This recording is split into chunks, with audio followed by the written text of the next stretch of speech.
ನಮಸ್ಕಾರ ವೀಕ್ಷಕರೇ. ಗೋವಿಂದಣ್ಣ, ಈಗ ಕೆಲವು ವಿಚಾರಗಳಲ್ಲಿ ಒಂದಷ್ಟು ದೈವಗಳಿಗೆ ಸಂಬಂಧಪಟ್ಟಂತೆ ಒಬ್ಬ ಮನುಷ್ಯನ ಮೇಲೆ ಒಂದು ದೈವ ಆಹ್ವಾನ ಆದರೆ ಕೆಲವರು ಹೇಳ್ತಾರೆ ಒಂದು ಕ್ಷಣ ಅಷ್ಟೇ ಇದ್ದು ಹೋಗುತ್ತೆ, ಒಂದೆರಡು ಮಾತು ಮಾತಾಡಿ ಹೋಗ್ಬಿಡುತ್ತೆ. ಇನ್ನು ಕೆಲವರು ಹೇಳ್ತಾರೆ ಇಲ್ಲ, ಒಂದು ಸ್ವಲ್ಪ ಸುಮಾರು ಹೊತ್ತು ಇರುತ್ತೆ, ಸುಮಾರು ವಿಚಾರ ಹೇಳುತ್ತೆ ಅಂತ. ಇಲ್ಲಿ ನಾವು ನಮ್ಮ ಒಂದಷ್ಟು ಕನ್ಫ್ಯೂಸ್ ಜಾಸ್ತಿ ನಮಗೂ ಕೂಡ. ಯಾರ ಮಾತನ್ನು ನಂಬಬೇಕು, ಯಾರ ಮಾತನ್ನು ನಂಬಾರ್ದು, ಅವ್ರದ್ದು ವಿಚಾರದಲ್ಲಿ ಅದು ಅಷ್ಟೇ ಇರುತ್ತೆ. ಇನ್ನು ಬೇರೆ ಕೆಲವ್ರದ್ದು ವಿಚಾರದಲ್ಲಿ ಅದು ಇನ್ನೂ ಸ್ವಲ್ಪ ಟೈಮ್ ತೊಗೊಳುತ್ತೆ. ಇದು ಬಿಟ್ಟು ಬೇರೆ ಕೆಲವೊಂದಷ್ಟು ಶಕ್ತಿಗಳು ಕೂಡ ಒಬ್ಬ ಮನುಷ್ಯನ ದೇಹ ಸೇರಿ ಆದಮೇಲೆ ಆ ಶಕ್ತಿ ಸ್ಟ್ರಾಂಗ್ ಆಗಿರೋ ಶಕ್ತಿಗಳು ನಾನೇ ದೇವರು ಅಂತ ಪೂಜೆ ಮಾಡಿಸ್ಕೋತವೆ. ನಾನೇ ದೇವರು ನುಡಿ ಕೊಡ್ತಾ ಇದ್ದೀನಿ ಅಂತೇಳಿ ನುಡಿ ಕೊಡ್ತವೆ. ಮತ್ತು ಆ ನುಡಿನಲ್ಲಿ ಸತ್ಯನೂ ಇರುತ್ತೆ. ಅವ್ರ ವಿಚಾರಗಳೆಲ್ಲ ಹೇಳ್ಬಿಡುತ್ತೆ. ಅದು ಅಷ್ಟು ಶಕ್ತಿ ಅದಕ್ಕೂ ಇರುತ್ತೆ. ಅದು ದೈವನ ಇಲ್ಲ ದುಷ್ಟಶಕ್ತಿನ ಅಂತ ತಿಳ್ಕೊಬೇಕಂದ್ರೆ ಕನ್ಫ್ಯೂಸ್ ಮಾಡುತ್ತದೆ. ಯಾಕಂದ್ರೆ ನಮ್ಮ ಕಣ್ಣಿಗೆ ಕಾಣಲ್ಲ ಒಳಗೆ ಏನೈತೆ ಅಂದ್ಬಿಟ್ಟು. ಈ ವ್ಯಕ್ತಿ ಮುಖಾಂತರ ಮಾತಾಡ್ತಾ ಇರುತ್ತೆ. ಕೆಲವೊಂದು ಸರಿ ದೈವ ಮಾತಾಡ್ದಂಗೆ ಇರುತ್ತೆ. ಕೆಲವೊಂದು ವಿಚಾರಗಳು ನಾವು ನೋಡಿದಾಗ ಆ ವಿಚಾರಗಳು ಕೂಡ ಸತ್ಯರಾಗಿರ್ತವೆ. ಇವುಗಳು ನಾವು ನೋಡ್ತೀವಿ. ಇದರಲ್ಲಿ ತುಂಬ ಕನ್ಫ್ಯೂಸ್ ಇದೆ ನಮಗೆ. ಈ ಥರ ಒಂದಷ್ಟು ನಮಗೆ ಕನ್ಫ್ಯೂಸ್ ತುಂಬ ಆಗಿಬಿಡುತ್ತೆ. ಇದರಲ್ಲಿ ಯಾವುದನ್ನು ಸತ್ಯ, ನಮಗೂ ಕೂಡ ಇದು ಸತ್ಯನಾ ಇದು ಸತ್ಯನಾ, ಇಲ್ಲ ಇದು ಸುಳ್ಳ ಏನಂತ ನಾವು ಪತ್ತೆ ಮಾಡೋಕ್ಕೆ ಆಗಲ್ಲ. ಈ ಥರ ಕನ್ಫ್ಯೂಸ್ ಏನು ನಡೀತಾ ಇದೆ ನಿಮ್ಮ ಗಮನದಲ್ಲಿ? ನೀವು ಕೂಡ ಒಂದು ದೈವ ಆರಾಧನೆ ಮಾಡ್ತೀರಾ. ಇಲ್ಲೂ ಕೂಡ ದೈವ ಬರ್ತಾ ಇದೆ. ನಿಮ್ಮ ಒಂದು ಒಪಿನಿಯನ್ ಏನು, ಇದ್ರ ಬಗ್ಗೆ ಏನು ಹೇಳ್ತೀರಾ ನಮ್ಮ ವೀಕ್ಷಕರಿಗೆ? ನಮಸ್ತೆ ವೀಕ್ಷಕರೇ. ಇದರಲ್ಲಿ ದೈವ ಅನ್ನತಕ್ಕದ್ದು ಅಣ್ಣ, ನಿಜವಾದ ದೈವಶಕ್ತಿ ಬರೋದು ಒಂದು ಭಾಗ ಮಾತ್ರ. ದೈವನೇ ಇದೆ, ಅದು ದೈವಶಕ್ತಿ. ಅವನು ಹೃದಯ ಅನ್ನತಕ್ಕದ್ದು ಆತ್ಮಕ್ಕೆ ಪ್ರವೇಶ ಆಗುತ್ತೆ. ಅವನು ಏನಾಯ್ತು ಆತ್ಮದಿಂದ ನುಡಿ ಅನ್ನತಕ್ಕದ್ದು ಬರ್ಸೋದು ನುಡಿಸೋದು ಎಲ್ಲ ಏನೈತೆ ಅವ್ರ ಆಜ್ಞೆಯಲ್ಲಿ ಇರ್ತಾವಾಗ. ಅದು ಆ ದೈವವಾಣಿ ಅನ್ನತಕ್ಕದ್ದನ್ನು ನುಡಿಸ್ತಾ ಇರ್ಬೇಕಾದಾಗ ಆ ಪರಮಾತ್ಮನದ್ದೇ ಅನ್ನತಕ್ಕದ್ದು ಮಾತ್ರ ಅದು. ಅದು ನಾನೇ ಪರಮಾತ್ಮ ಅನ್ನತಕ್ಕದ್ದು ಅದನ್ನು ನುಡಿತೈತಿ. ಇದರಲ್ಲಿ ಏನು ತಾಯಿ ನಾನೇ ಅನ್ನತಕ್ಕದ್ರೆ ಅದು ಹೇಳುತ್ತೆ. ಆದರೂ ತಾಯಿ ಒಂದು ಶಕ್ತಿಯಿಂದ ಬಂದಿರುತ್ತೆ. ಅದು ಒಂದು ತಾಯಿ ಶಕ್ತಿನೇ. ಆ ತಾಯಿ ಶಕ್ತಿಯಿಂದ ಅನ್ನತಕ್ಕದ್ದನ್ನೇನಾಯ್ತು ಇಷ್ಟು ಜನ ಇರ್ತಾರೆ ಇವತ್ತು. ಯಾವ್ಯಾವ ಇಲ್ಲಿ ನನ್ನ ಹತ್ರ ನೋಡಿದ್ರಿ, ಯಾವ್ಯಾವ ಜಿಲ್ಲೆಯಿಂದನೇ, ಯಾವ್ಯಾವ ಊರಿಂದನೇ, ಯಾವ್ಯಾವ ಕ್ಷೇತ್ರದಿಂದ ಬಂದಿದ್ರು. ಎಷ್ಟೋ ಗುರುಗಳು ಎಷ್ಟೋ ಎಲ್ಲರೂ ಬಂದರು. ಇಲ್ಲಿ ಬಂದಿದ್ದು ಈ ಜಾಗದೊಳಗೇನಾಯ್ತು ಪ್ರತಿಯೊಂದು ನಾನು ಯಾರನ್ನೂ ಏನು ಕೇಳ್ದಂಗೆ, ಅವ್ರು ಯಾವ ಊರು ಏನು ಕೇಳ್ದಂಗೆ ಏನಾಯ್ತು, ಅವ್ರು ಏನು ಅನ್ಕೊಂಬಂದಿರೋ ಯಾವ ಸಮಸ್ಯೆ ಒಳಗಿದ್ದಾರೆ ಯಾವ್ದು ಅಂತಕ್ಕಂಥ ಉತ್ತರ ಕೊಡ್ತೈತಲ್ಲ, ಅದು ನಿಜವಾದ ದೈವವಾಣಿ ಅಂತ ನಾವು ಏನಾಯ್ತು ನಂಬ್ತೀನಿ ನಾವು. ಯಾಕೆ ಅಂದರೆ ಲಕ್ಷಕ್ಕೆ ಏನಾಯ್ತು ಎಲ್ಲೋ ಒಬ್ಬೊಬ್ರಿಗೆ ಇದು ಇರ್ತೈತಿ. ಮತ್ತೆ ಇನ್ನೊಂದು ಏನೈತೆ, ಕೆಲವು ಆತ್ಮಗಳು ಹಂಗಿರ್ತವೆ.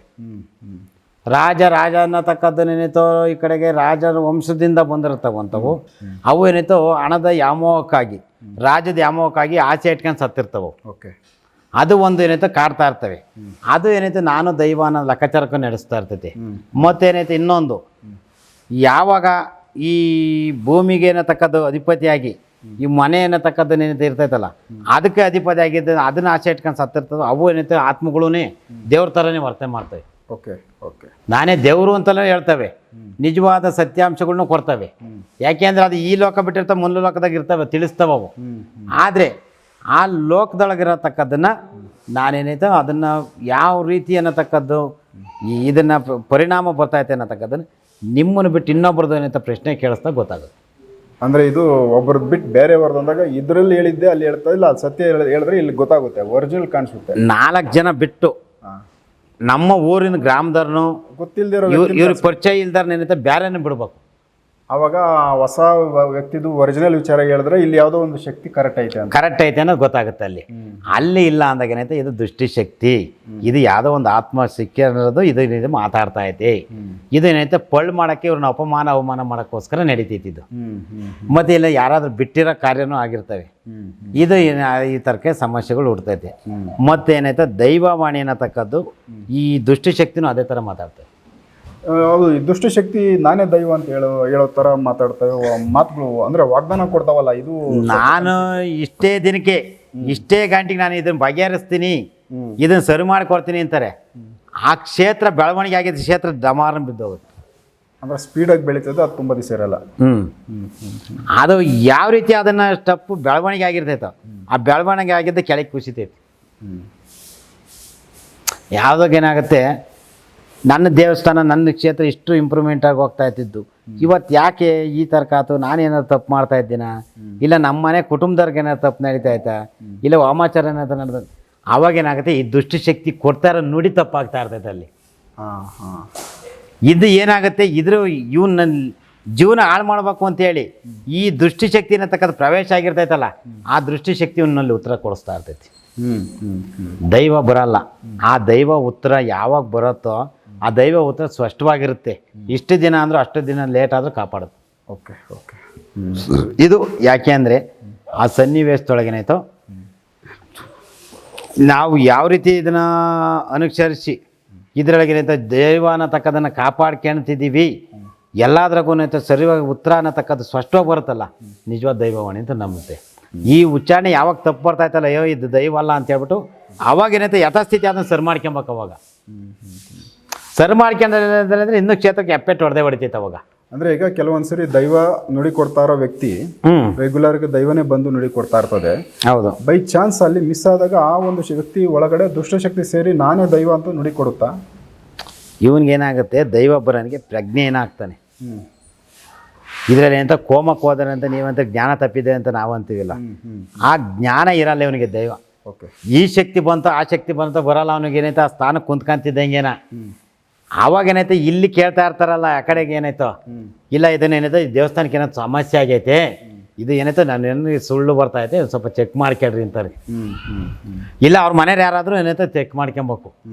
ಅವಾಗೇನಾಗುತ್ತೆ, ಇದು ಸುಳ್ಳು ಬರ್ತಾ ಇದೆ, ದೇವ್ರಿಗೆ ಏನೈತೆ ನಮ್ಮ ದೇವ್ರಿಗೇನೋ ಕಣ್ಣು ಕಟ್ಟಿದ್ರೆ ಬಾಯಿ ಕಟ್ಟ ಒಂದು ಸಮಸ್ಯೆ ಆಗೈತೆ, ಇಲ್ಲಾಂದರೆ ಈ ಜಾಗ ಪ್ರಾಂತ್ಯಕ್ಕೆ ಏನೋ ತೊಂದರೆ ಆಗೈತೆ ಅನ್ನೋದಕ್ಕದ್ದು ನಾವು ಅರಿವಾಗುತ್ತೆ. ನನಗೂ ಬಂತು ದೇವ್ರು ನಂಗೂ ಬಂತು ಅಂತಾರೆ. ಆವಾಗ ಏನೈತೆ ದೇವ್ರು ಬಂದೈತೋ ಇಲ್ಲ ಇದು ಬಂತು ಇನ್ನೊಂದು ಗೊತ್ತಾಗಲ್ಲ. ಏನು ನಾನು ನನ್ನ ಇವತ್ತು ಸುಳ್ಳು ಹೇಳಿರು, ನಾನೇ ದೇವ್ರು ಬಂದದನ್ನ ನಾನು ಅಪಮಾನಿಸಿರೋ ಅನ್ನೋದು ಮಾತ್ರ ಇವನಿಗೆ ಅರ್ಥ ಆಗುತ್ತೆ. ಆದರೆ ದೈವ ಅನ್ನತಕ್ಕದ್ದನ್ನು ಇಲ್ಲಿ ನಾವು ಐತೆ ಅಂತಲೇ ನಂಬ್ಕೊಂಡು ಕುಂತ್ಕೊಂತೀವಿ. ನಾವೇನೈತೆ ಆ ಪೀಠಕ್ಕೆ ಕುಂತ್ಕೊಂಡಾಗ ಆ ದೈವ ಶಕ್ತಿ ನಮ್ಮ ಮೇಲೆ ಆಹ್ವಾನ ಆಯ್ತೋ, ದುಷ್ಟಶಕ್ತಿ ಆಹ್ವಾನ ಆಯ್ತೋ, ಇಲ್ಲ ಇನ್ಯಾವುದರ ಆಹ್ವಾನ ಆಯ್ತೋ ಅನ್ನತಕ್ಕದ್ದು ನಮ್ಗೆ ಅಲ್ಲವರೆವಾಗುತ್ತೆ. ನಿನ್ನ ಒಂದು ಕ್ಷಣ ಕೆಡಬೇಕು ಅಂದಾಗ ಏನಾಯ್ತೋ ಒಳ್ಳೆ ಸಮಯದೊಳಗೆ ನೋಡಿ ಕೈ ಕೊಡ್ತವೆ. ಒಳ್ಳೆ ಸಮಯ ನೋಡಿ ನೀನು ಕರೆಕ್ಟಾಗಿ ಗಮನ ಇಟ್ಕೊಂಡು ಗಾಡಿ ಓಡಿಸ್ತಾ ಇರೋ, ಆ ಗಾಡಿ ಓಡಿಸ್ಕೊಂಡವ್ರಿಗೆ 1 ನಿಮಿಷದಾಗ ಸಾಕು ನಿನ್ನ ಅವಾಗ ಗಾಡಿ ಅಪ್ಸೈಡ್ ಮಾಡಿಸ್ತೈತೆ, ಗಾಡಿ ಟಚ್ ಮಾಡ್ತವೆ. ಯಾಕೆ ಅಂದರೆ ಇದೊಂದು ದುಷ್ಟಶಕ್ತಿ ಪ್ರಯೋಗದೊಳಗೆ. ಓಕೆ ಈ ಪ್ರಯೋಗದೊಳಗೇನಾಯ್ತು ನಿಮಗೆ ಕಾರ್ಯ ಸಹಸ್ಸ ಆಗ್ಬೇಕು ಅಂದಾಗ ನಮಗೇನಾಯ್ತು ಇದು ದೈವವಾಣಿ ಅನ್ನತಕ್ಕದ್ದು ಎಲ್ಲದನ್ನು ನಂಬಕ್ಕೆ ಅನ್ನತಕ್ಕದ್ದು. ಯಾಕೆ ಅಂದರೆ ಸತ್ಯಾಂಶ ಅನ್ನತಕ್ಕದನ್ನು ನಂಬಿಕೆ ಅನ್ನತಕ್ಕದ್ದು ಮಾತಿನಲ್ಲಿ ಬರ್ಬೇಕದು, ನುಡಿ ಸ್ಪಷ್ಟತೆ, ಆ ನುಡಿಯಿಂದ ಏನಾಯ್ತು ಮತ್ತು ಕೆಲಸ, ಇವೆರಡರ ಮೇಲೆ ಐತೆ ದೈವ ನಂಬ್ತೀವಿ ನಾವು. ಆನಂತರ ದೇವರು ನಾವು ಐತೆ ಇಲ್ಲ ಅನ್ನೋದು ನಂಬೋದು. ಆಮೇಲೆ ವಿಗ್ರಹಕ್ಕೆ ನಾವು ಶರಣಾಗಿದ್ದೀವಿ, ದೇವ ಕ್ಷೇತ್ರಕ್ಕೆ ಶರಣಾಗಿದ್ದೀವಿ. ಆದರೆ ದೇವ್ರು ಹೇಳೋ ಮಾನವನ ಶರಣಾಗಬೇಕು ಅಂದಾಗ ಅವನಲ್ಲಿ ವ್ಯಕ್ತಿತ್ವದಲ್ಲಿ ಬರೋ ಅಂಥ ವಾಕ್ಯಗಳು ಮತ್ತು ಅವನಿಂದ ನಡೆಯೋಂಥ ಕೆಲಸ ಕಾರ್ಯಗಳು ಈ ಇದ್ರೊಳಗೆ ಏನೈತೆ ಅಲ್ಲಿ ದೈವ ನಂಬೋದು. ಇದನ್ನು ನಾವು ಅವಾಗ ಇಲ್ಲಪ್ಪ ಇದನ್ನು ಇವನು ಈ ಥರ ನಡೀತಾ ಇರೋದು ಇದು ಸತ್ಯಾಂಶ. ಇಷ್ಟು ಜನಕ್ಕೆ ಬಾರಪ್ಪ ಇಲ್ಲಿ ಇಷ್ಟು ಜನಕ್ಕೆ ಈಗ ಇಷ್ಟು ಜನ ಕುಂತಾರೆ, ಇಷ್ಟು ಜನದ್ದು ನಾವು ಏನಂತ ಬಗೆಹರಿಸ್ಬೇಕಾದಾಗ ಯಾರಿಗೂ ಏನಂತ ಇದು ಅರಿವಾಗಲ್ಲ. ಓಕೆ ಇವತ್ತು ನನ್ನ ಕ್ಷೇತ್ರದೊಳಗೆ 50 ಜನ ಬಂದಿರ್ತಾರೆ, 50 ಜನದ ನಾವು ಯಾವ ಊರು ಅಂತ ಕೇಳಲ್ಲ, 50 ಜನಕ್ಕೇನೈತೆ ಇಲ್ಲಿ ಉತ್ತರ ಕರೆಕ್ಟಾಗಿ ಬಂದಿರ್ತೈತಿ. ಹೌದು, ಅವ್ರ ಸಮಸ್ಯೆ ಅಷ್ಟೇ ಸಮಸ್ಯೆಗೆ ಬೇಗ ಕ್ಲಿಯರ್ ಆಗಿರ್ತೈತಿ. ಯಾಕೆ ಅದು ನನ್ನಿಂದ ಆಗುತ್ತಾ, ಅದನ್ನೇನೈತೆ ನಾನು ಹಿಂದಿರೋಂಥ ಶಕ್ತಿ, ನಾನು ಹಿಂದಿರೋಂಥ ಹಿಂಬಾಲಿಸಿ ನನ್ನ ಕೈಯಲ್ಲಿ ನಡೆಸ್ತಾ ಇರೋದು ಅದು. ಆ ಶಕ್ತಿ ಒಳಗೇನಾಯ್ತೋ ಇದನ್ನು ನಿರೂಪಿಸ್ತಾ ಇದ್ದೀವಿ. ಇದು ಆ ಶಕ್ತಿ ಅನ್ನತಕ್ಕದನ್ನು ಯಾರು ಅರ್ಥಕೊಂಡು ಆ ದೇವಾಲಯ ಆ ಕ್ಷೇತ್ರಗಳು ಬೆಳವಣಿಗೆ ಆಗುತ್ತೆ. ಈ ಶಿಲೆ ದೇವ್ರುಗಳು ಹೂವು ಕೊಡ್ತಾ ಇದ್ದ ದೇವ್ರುಗಳ್ನೇ ಮಾಡ್ತಾರೆ, ಈ ಬರವಣಿಗೆ ಆದಂಥ ದೇವ್ರುಗಳ್ನೇ ಮಾಡ್ತಾರೆ. ಸ್ತಂಭನಗಳು ಕಾರ್ಯ ಆಗ್ತವೆ. ಸ್ತಂಭನ ಅನ್ನತಕ್ಕದ್ದು ಏನಾಗುತ್ತೆ ಅಂದರೆ ಗುಡಿ ದೇವಾಲಯಗಳನ್ನ ಒಂದು ಪಕ್ಷಿ ರೂಪದಲ್ಲೇ ದಿಗ್ಬಂಧನ ಕಟ್ಟಿಸ್ತಾರೆ. ಗುಡಿ ಗೋಪುರಗಳನ್ನ ದಿಗ್ಬಂಧನ ಅನ್ನತಕ್ಕದ್ದನ್ನು ಯಾಕೆ ಕಟ್ಟಿಸ್ತಾರೆ ಅಂದರೆ ಪೂರ್ಣ ಶಕ್ತಿ ದೈವದ್ದೆಲ್ಲೂ ಬರಲ್ಲ. ದೈವದ್ದು ಪೂರ್ಣ ಶಕ್ತಿ ಮನ್ಸನ ಮೇಲೆ ತಡೆ ಹಿಡ್ಕೊಳಕ್ಕೆ ಶಕ್ತಿ ಏನೂ ಇಲ್ಲ. ಮನ್ಸಿನಲ್ಲಿ ದೈವದ್ದು ಒಂದು ಶಕ್ತಿ ಮಾತ್ರ ಕಣ ಸಿಗುತ್ತೆ. ದೈವ ಪೂರನೇ ಏನೈತೆ ಆವರಿಸ್ಕೊಳಲ್ಲ. ಆ ದೈವ ಅನ್ನತಕ್ಕದ್ದನ್ನೇನೈತೋ ಅದನ್ನು ಏನು ನುಡಿಸ್ಬೇಕೋ ಎಲ್ಲಿಂದನೋ ಅದನ್ನು ನುಡಿಸ್ತಾ ಇರ್ತೈತಿ. ಅದನ್ನೇನೈತೋ ನಾನು ಬಂದಿದ್ದೀನಿ ಅನ್ನೋದಕ್ಕೆ ಮಾತ್ರ ಕುರು ಕೊಡುತ್ತೆ. ಮೈ ವೈಬ್ರೇಷನ್ ಆಗೋದು, ಮೈ ಆಕ್ಟಿವೇಶನ್ ಆಗ್ತಾ ಇರೋದು, ಇದು ಎಲ್ಲ ಏನಾಯ್ತೋ ಆ ದೈವ ಅನ್ನತಕ್ಕದ್ದನ್ನು ಬಂದಿದ್ದೀನಿ ಅನ್ನೋದು ಕುರು. ಓಕೆ. ಆ ದೈವದ ಶಕ್ತಿ ಬಂದಿರ್ತೈತೆ ನಮ್ಮ ಹತ್ರ, ಅದು ದೇಹದೊಳಗಿರುತ್ತೆ. ಆ ಶಕ್ತಿ ಮನಸ್ಸನ್ನು ಆಕ್ಟಿವೇಶನ್. ಇದರಲ್ಲಿ ಆತ್ಮಗಳು ಅಷ್ಟೇ, ಈ ಮಹಾರಾಜರುಗಳ ಆತ್ಮ, ದುಷ್ಟಶಕ್ತಿಗಳು, ಈ ಅಕ್ಷಿಣಿಗಳಲ್ಲಿ ಕರ್ಣಪಿಚಾಚಿಗಳು, ಇವೆಲ್ಲ ಏನೈತೆ ಇವು ಬಂದು ಸೇರ್ಕೊಂಡು ಆಟಗಳು ಆಡ್ತವೆ. ಇದರಲ್ಲಿ ಯಾವುದು ನನ್ನ ನಿಜವಾದ ದೈವವಾಣಿ ನಂಬೋದು ಕಷ್ಟ. ನಾವು ತುಂಬ ಕನ್ಫ್ಯೂಸ್ ಆಗುತ್ತೆ. ಸಾಮಾನ್ಯ ಜನಗಳ ಕೈಯಲ್ಲಿ ಪತ್ತೆ ಮಾಡೋಕ್ಕಾಗಲ್ಲ. ಇವಾಗ ನಿಮ್ಮ ಹತ್ರ ಬಂದಾಗ ನಿಮ್ಮಲ್ಲಿ ಯಾವುದೋ ಒಂದು ದೈವಶಕ್ತಿ ಇದ್ದಾಗ ಅದು ತಿಳಿಸುತ್ತೆ, ಇಲ್ಲ ಇದು ಇಂಥದ್ದು ಅಂತ. ಹಂಗಾಗಿ ನಿಮ್ಗೆ ಪರಿಚಯ ಆಗುತ್ತೆ, ಇಲ್ಲ ಇದು ಸತ್ಯ, ಇದು ಸುಳ್ಳು, ಇದು ದುಷ್ಟಶಕ್ತಿ ಇಲ್ಲ ದೈವಶಕ್ತಿ. ನಿಮಗೆ ನಿಮ್ಮಲ್ಲಿರೋ ದೈವಗಳು ತಿಳಿಸ್ಕೊಡ್ಬೋದು. ನಮ್ಮಂಥ ಸಾಮಾನ್ಯ ಜನಗಳಿಗೆ ಗೊತ್ತಾಗಲ್ಲ.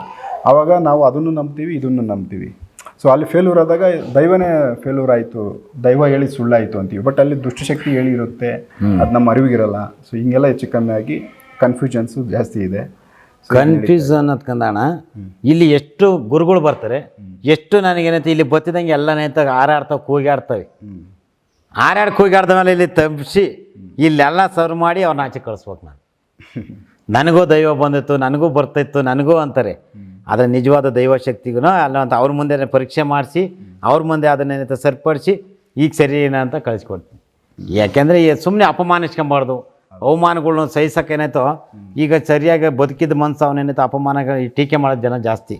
ಆ ಟೀಕೆ ಮಾಡೋದು ನಾವೇನಾಯ್ತು ಸ್ವಲ್ಪ ನಾವೇ ಅದನ್ನು ಗುರುತಿಸ್ಕೊಂಡ್ರೆ ನಮ್ಮ ಶಕ್ತಿಗಳ್ನ ನಾವೇ ಪರೀಕ್ಷೆ ಮಾಡ್ಕೊಂಡ್ರೆ ಒಳ್ಳೆಯದು. ಇದಕ್ಕೋಸ್ಕರ ಸೊ ವೀಕ್ಷಕರೇ, ಇದೊಂದು ಯಾಕಂದರೆ ದೈವ ನುಡಿ ಎಲ್ಲರಿಗೂ ಎಲ್ಲ ಕಡೆ, ನಮ್ಮ ಮಂಗಳೂರು ಕಡೆ ಎಲ್ಲ ತುಂಬ ಚೆನ್ನಾಗಿ ಇದ್ರ ಬಗ್ಗೆ ಆರಾಧನೆಗಳು ಚೆನ್ನಾಗಿ ಮಾಡ್ತಾರೆ. ಬಟ್ ಎಲ್ಲ ಕಡೆ ಇದೆ, ನಮ್ಮ ಕರ್ನಾಟಕ ಅಂತಲ್ಲ, ಬೇರೆ ಬೇರೆ ರಾಜ್ಯಗಳು, ಬೇರೆ ಬೇರೆ ನಮ್ಮ ಟೋಟಲ್ ಭಾರತ ಯಾವುದೇ ಒಂದು ಮೂಲೆಯಲ್ಲಿ ಹೋದರೂ ಅಲ್ಲಿ ದೈವಕ್ಕೆ ಸಂಬಂಧಪಟ್ಟಂತೆ ದೈವ ನುಡಿಗಳನ್ನ ಕೇಳ್ತೀವಿ. ಸೊ ಆ ಭಾಷೆಗಳಲ್ಲೇ ಕೂಡ ಕೊಡ್ತಾ ಇರ್ತವೆ. ಸೊ ಇದು ಸೇಮ್ ದೈವ ಅಂತೇಳಿನೇ ದುಷ್ಟಶಕ್ತಿಗಳು ಕೂಡ ನುಡಿ ಕೊಡ್ತಾ ಇರ್ತವೆ. ಸೊ ಅವುಗಳನ್ನ ಕೂಡ ನಾವು ಅಬ್ಸರ್ವ್ ಮಾಡ್ತಾ ಇರ್ತೀವಿ. ಬಟ್ ಸಾಮಾನ್ಯ ಜನಗಳಿಗೆ ನಮ್ಗೆ ಗೊತ್ತಾಗಲ್ಲ, ಅದೇ ದೈವ ಅಂತ ನಾವು ಒಪ್ಕೊತೀವಿ. ಅಷ್ಟು ಜೋರಾಗಿ, ಅಷ್ಟು ರಭಸವಾಗಿ, ಅಷ್ಟೇ ಒಂದು ಕಟ್ನಿಟ್ಟಾಗಿ ಅವು ಕೂಡ ನುಡಿ ಕೊಡ್ತಾ ಇರ್ತವೆ. ಬಟ್ ಇದನ್ನು ತಿಳ್ಕೊಬೇಕು ಅಂದರೆ ಆ ಕೆಲಸಗಳಾದಾಗ ಇಲ್ಲಿ ದೈವ ಕೆಲಸ ಮಾಡಿಕೊಡ್ತು ಅಂತೇಳಿ ನಾವು ಒಪ್ಪಬೇಕಾಗುತ್ತೆ. ಆ ಕೆಲಸ ಆಗದೇ ಇದ್ದಾಗ ಇಲ್ಲಿ ಯಾವುದೋ ಒಂದು ಶಕ್ತಿ ಸುಮ್ಮನೆ ನಮ್ಮನ್ನು ಯಾಮಾರಿಸ್ತು ಅಂತ ನಾವು ಅದ್ರ ಬಗ್ಗೆ ತಿಳ್ಕೊಬೋದು.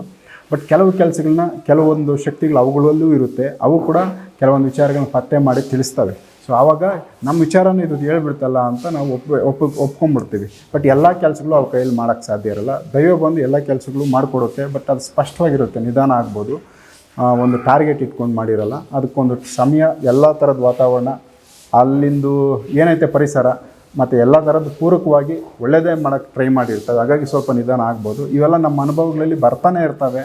ಒಂದು ಸರಿಗೆ ನಾವು ಇದನ್ನ ಫೈನಲ್ ಅಂತ ಅಂದ್ಕೊಳ್ಳೋಕ್ಕಾಗಲ್ಲ. ಇದು ಏರುಪೇರು ನಡೀತಾ ಹೋಗುತ್ತೆ. ಬಟ್ ಅದರಲ್ಲಿ ನಾವು ಕ್ರಾಸ್ ಚೆಕ್ ಮಾಡ್ಕೊಂಡಾಗ ನಮ್ಮನ್ನು ನಾವು ಕರೆಕ್ಟ್ ಮಾಡ್ಕೊತೀವಿ. ಸೊ ಅದಕ್ಕೆ ಸಮಯ ಬೇಕಾಗ್ಬೋದು. ಸೊ ಹಾಗಾಗಿ ಇಲ್ಲಿ ಈ ಒಂದು ಕ್ಷೇತ್ರದಲ್ಲಿ ಸೊ ಒಂದು ದೈವ ರೆಗ್ಯುಲರಾಗಿ ನಾವು ನುಡಿ ಕೊಡ್ತಾ ಬರೋದನ್ನು ಅಬ್ಸರ್ವ್ ಮಾಡಿರ್ತೀರ ನೀವು ಕೂಡ. ಕೆಲವೊಂದು ಕೆಲಸಗಳು ಕೂಡ, ರಿಸಲ್ಟ್ಗಳು ಕೂಡ ಅದನ್ನು ಸುಮಾರು ಸರಿ ಕೊಟ್ಟಿದ್ದಾರೆ.